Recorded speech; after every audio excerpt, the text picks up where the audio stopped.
Consider the left and right Riemann sums that would approximate the area under y is equal to g of x between x equals 2 and x equals 8.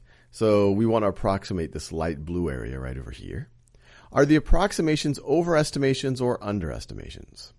So let's just think about each of them. Let's consider the left and the right Riemann sums. So first the left, and I'm just going to write left for short, but I'm talking about the left Riemann sum.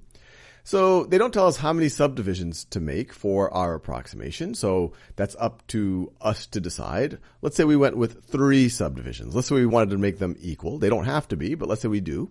So the first one would go from 2 to 4, the next one would go from 4 to 6, and the next one would go from 6 to 8. If we do a left Riemann sum, you use the left side of each of these subdivisions in order to find the height. You evaluate the function at the left end of each of those subdivisions for the height of our approximating rectangles.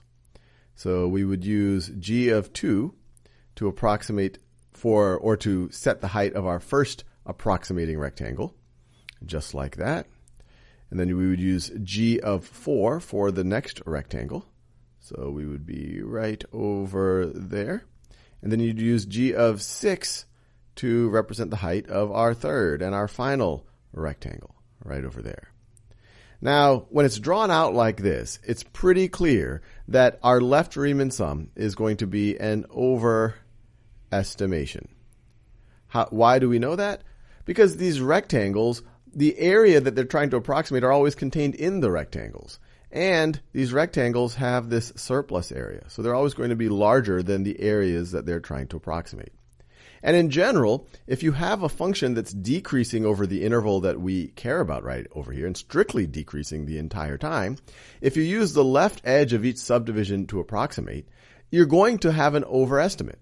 Because the left edge, the value of the function there, is going to be higher than the value of the function at any other point in the subdivision. And so that's why, for a decreasing function, the left Riemann sum is going to be an overestimation. Now let's think about the right Riemann sum.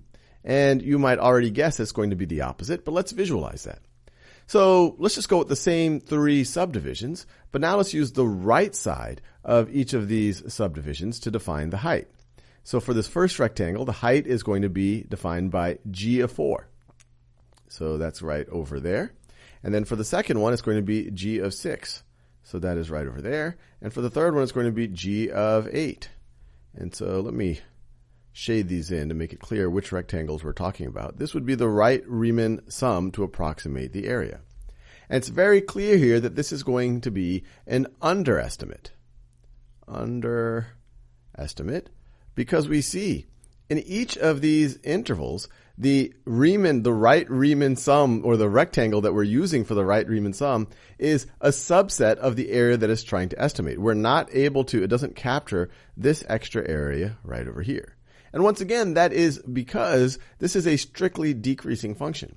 So if you use the right endpoint of any one of these, or the right side of any of these subdivisions in order to define the height, that right value of g is going to be the lowest value of g in that subdivision. And so it's going to be a lower height than what you could even say is the average height of the value of the function over that interval. So you're going to have an underestimate in this situation.